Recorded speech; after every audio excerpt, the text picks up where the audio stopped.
ভীষণ রাগিয়ে দাও। ভাবো তো করি। 5,000 টাকার আমি আমার অফিসে বলে রেখেছি যে এই প্রোডাক্টগুলো দেয় সে তোমার সঙ্গে যোগাযোগ করে নেবে, তাকে আমি জানিয়ে দেবো আমার কি দরকার, তুমি তার থেকে জেনে নিও। তার নাম প্রশান্ত। এটা তো ব্যবসা হলো না, তাহলে কি হলো? এটা তো তুমি আমায় হেল্প করলে। করলাম। বাচ্চা ছোট থাকলে বাবার হাত ধরে হাঁটে তো, হাঁটে না? তুমি বড় হও, তারপরে তুমি ব্যবসা দেখবে আর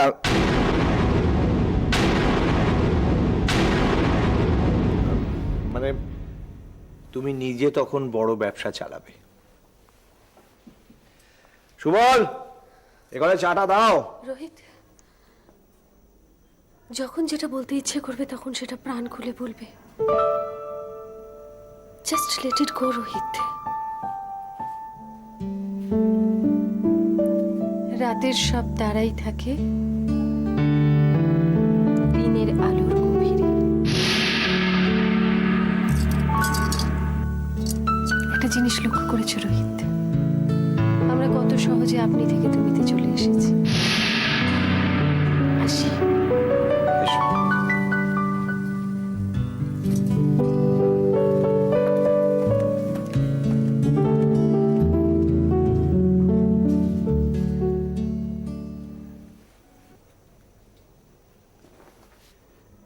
ভুবন ভ্রমিলে তুমি সে এখনো বসে আছে, বসে আছে।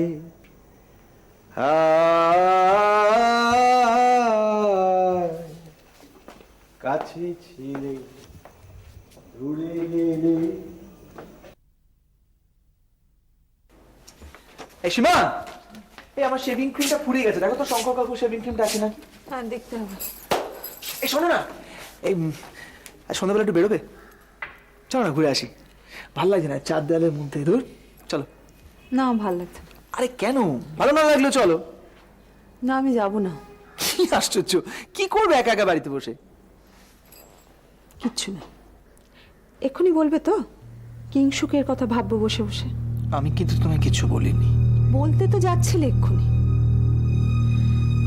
অংশুমান, আমি আমি একই কথা বলতে বলতে ক্লান্ত। আমিও খুব ক্লান্ত সীমা, ভীষণ। তোমাকে ছুলে তুমি কেঁপে ওঠো, তোমার কাছে এলে তুমি আলতো করে সরে যাও, আমার নিঃশ্বাস তোমার মুখে পড়লে তুমি নিঃশ্বাস বন্ধ করে রাখো। বুঝতে পারি আমি এখন তোমার কাছে একজন আউটসাইডার, কি বলে পরপুরুষ। কতটুকু কতটুকু সময় পেলাম আমরা দুজনে দুজনের জন্য? হয় পুলিশ নয় প্যাটেল। আমি আমি তছনছ হয়ে যাচ্ছি। তার উপর আবার কিংসুকে স্যাক্রিফাইস, সেটা ভুলো না। এতগুলো বছর যে তুমি বেঁচেছিলে, একটা খবরও তো আমাকে দাওনি। উপায় ছিল না সীমা। একটা ফোন করারও কি উপায় ছিল? বুঝতে পারছো না, প্যাটেলের লোক ছিল চারদিকে। তুমি তার মধ্যে খেয়েছো, চান করেছো, জামা জুতো পরেছো, শুধু একটা ফোন করলে প্যাটেল তোমাকে ধরে ফেলতো। আমি বুঝতে পারছি না কি কি কি বলতে চাইছো তুমি। তুমি যা বলছো আমি আমি বিশ্বাস করেছি, মেনে নিয়েছি, কিন্তু তুমি কেন মানতে পারছো না? কাকে? কিংসুককে? আমাকে আমাকে সীমাকে। সারাক্ষণ তোমার বাঁকা কথা আর বাঁকা হাসি, সীমা, অবিশ্বাস আর ঘৃণা। তুমি আমার কথা শোনার আগে মায়ের কথা শুনেছ। এটা কিন্তু ঠিক না। এটাই ঠিক। তোমার মা এতদিন যা যা বলেছে তুমি সবটা মেনে নিয়েছো, ধ্রুব সত্যি। তা না হলে বলো না, তোমার মা এতগুলো কথা একটা প্রতিবাদ করেছো তুমি? সীমা, তোমরা দুজনের কেউ আমাকে কোনো কিছু বুঝে উঠতে দিলে না, আমি সময়টা পেলাম কোথায়? এইটাই তো আমিও বলতে চাই অংশু। বাজে কথা ছাড়ো, তুমি যাবে কিনা বলো। না, যাবো না, আমার ভাল লাগছে না। তুমি যাবে না? ছেলে মানুষই প্লিজ করো না। ধুৎ, সালা। এটা একটা জীবন, এই জীবন হচ্ছে সালা মরে যাওয়া ভালো। কি করছো তুমি? পাগল হয়ে গেছো নাকি? কি করছো তুমি?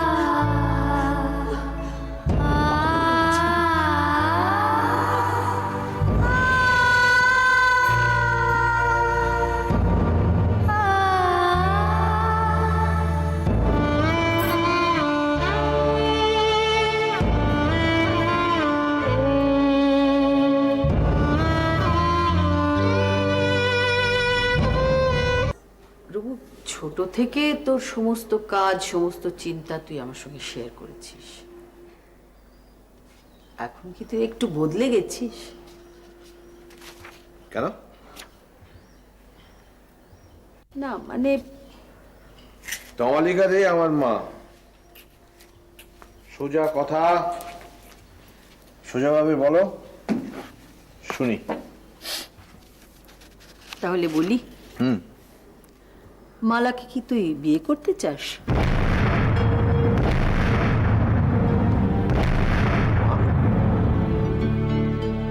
অদ্ভুত তো। কিসের অদ্ভুত? তুই একজন পুরুষ, সে একটি মেয়ে। অদ্ভুত কেন? বিয়ে তো হতেই পারে। আরে না না, সেরকম কিছু না। তবে কিরকম? আচ্ছা, হঠাৎ কি হলো বলো তো তোমার?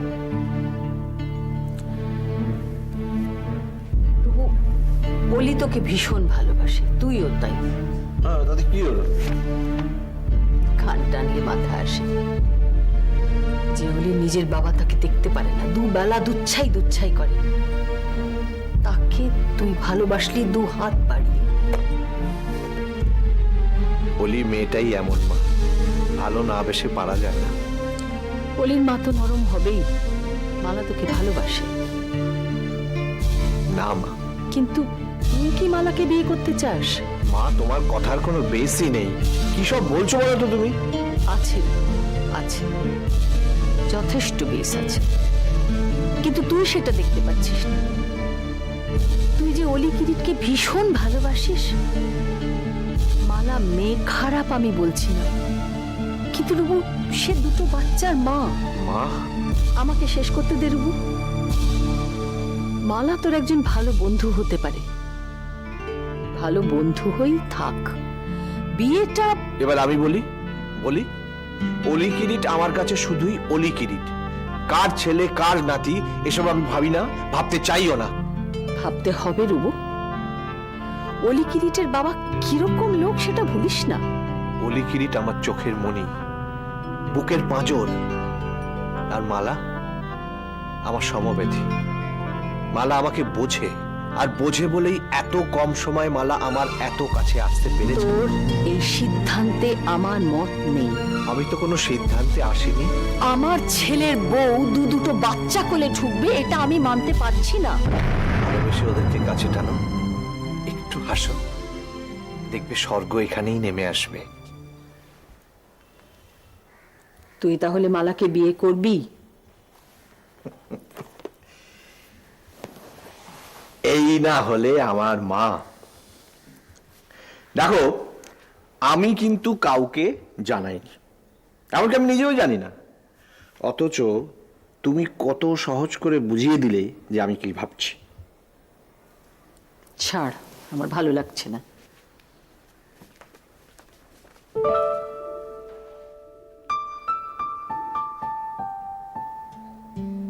এই সহজ কথাটা ভাবতে আমি বা ভয় পাচ্ছিলাম কেন?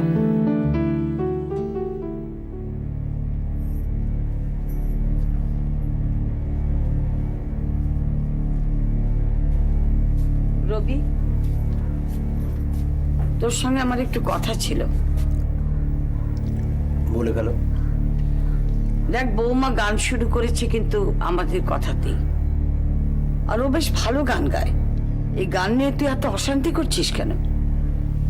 কদিন থেকে লক্ষ্য করছি বাড়ির পরিবেশ কিরম যেন নষ্ট হয়ে যাচ্ছে। বাড়ির পরিবেশ কি আমার জন্য নষ্ট হয়ে যাচ্ছে?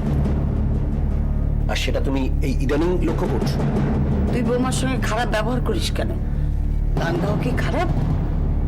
সাত সকালে আমার মুখ খুলিও না, মা। ঠান্ডা মাথায় অফিস যেতে দাও। না না, মুখ খুলিও না মানে?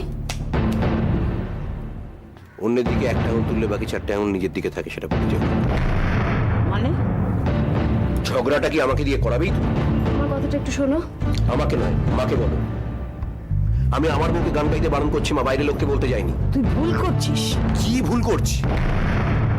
লতাও যদি গান গাইতে বাইরে যায় তাহলে সংসারটা সামলাবে কে? তুমি তোমার থেকেও নেই, শঙ্কর চৌধুরীর দুঃখে ব্যস্ত। আর ওই কি নাম, কি কি রোহিত, রোহিতের খবর নিতে ব্যস্ত। শঙ্কর আর রোহিতকে ঘিরেই তোমার জগৎ, সেখানেই থাকো। আরে আমাদেরও তো বাঁচতে হবে নাকি? এত বড় কথাটা তুই আমাকে বলতে পারলি? তোর আমার কেউ নোস? নিশ্চয়ই কেউ, কিন্তু রোহিত শঙ্করের পরে। কেউ ওভাবে নাম ধরে ডেকো না তুমি। তুমি বুঝতে পারছো না লতা, বিজন গুহর সংসারের শিবানী গুহ আজ শঙ্কর চৌধুরীর প্রেয়সী। রবি, আমি তো বলেছিলাম আমার মুখ খুলিও না।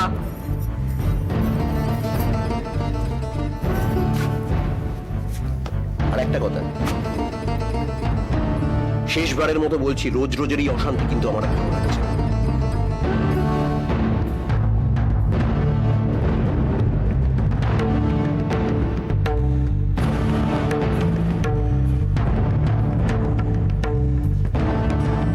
দেখেছেন জলটা পুরো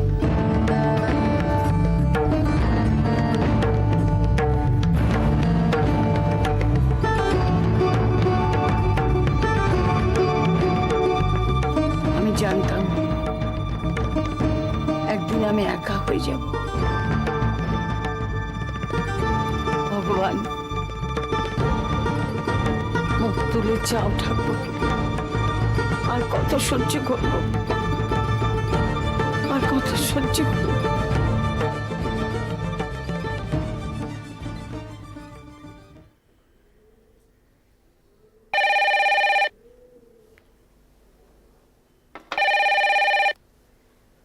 হ্যালো।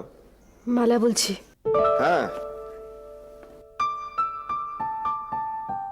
হ্যালো। কি বলবো ঠিক বুঝতে পারছি না। এত ঝড় চলছে ভেতরে। না হলে মালা সেন নিজে থেকে রোহিত রেখে ফোন করেছে। ডিভোর্সের ডেট পড়েছে কোর্টে। অরিন্দমকে আমি ভালোবেসে বিয়ে করেছিলাম, জানি যে সম্পর্ক শেষ হয়ে গেছে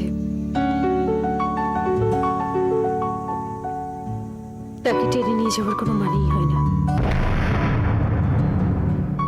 সরি। কি সব বুকে যাচ্ছি তাই না? হঠাৎ খুব কথা বলতে ইচ্ছে করলো।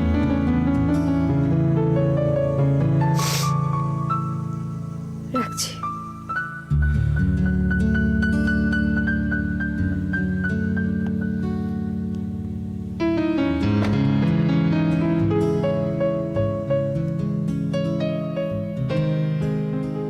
শুধু যাওয়া আশা, শুধু স্রোতে ভাষা, শুধু আলো আধারে কাঁদা হাসা।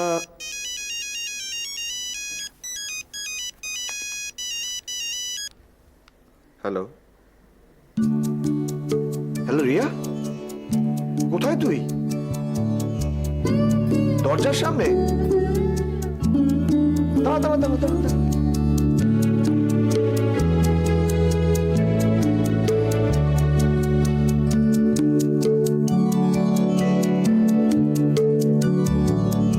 রিয়া, আয় আয়। আগে বল, মা কোথায়? মা ঘুমোচ্ছে। আয় আয় আয়, ভেতরে আয়, ভেতরে আয়, ভেতরে আয়, ভেতরে আয়।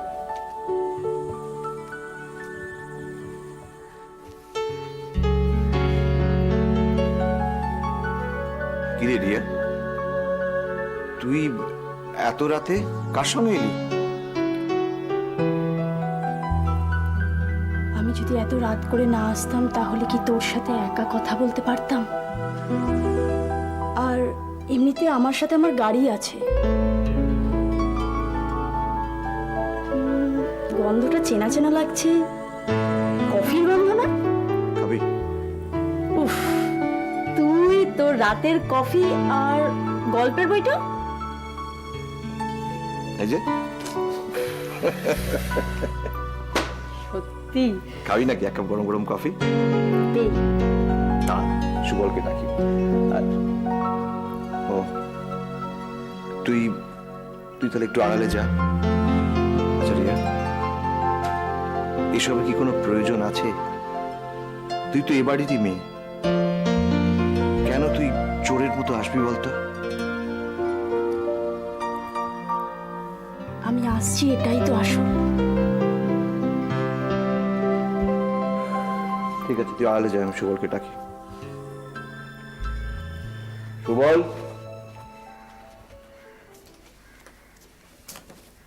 দাদা ডাকছো? আমাকে একটা কাপ দে তো। কফি তো দিলাম। একটা খালি কাপ। খালি কাপ? একটা খালি কাপ। হ্যাঁ দি।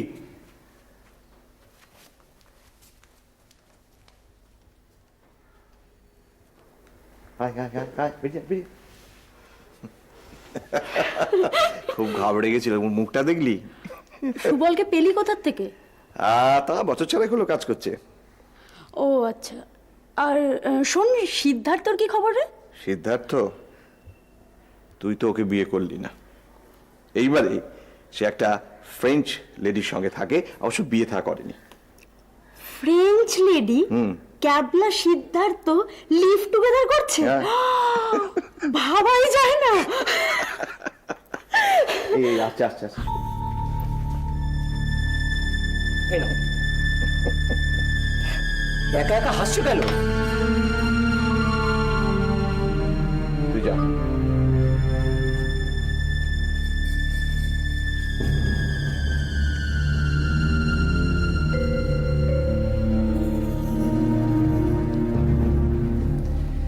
সত্যি রিয়া, কতদিন বাদে মন খুলে হাসছি বল।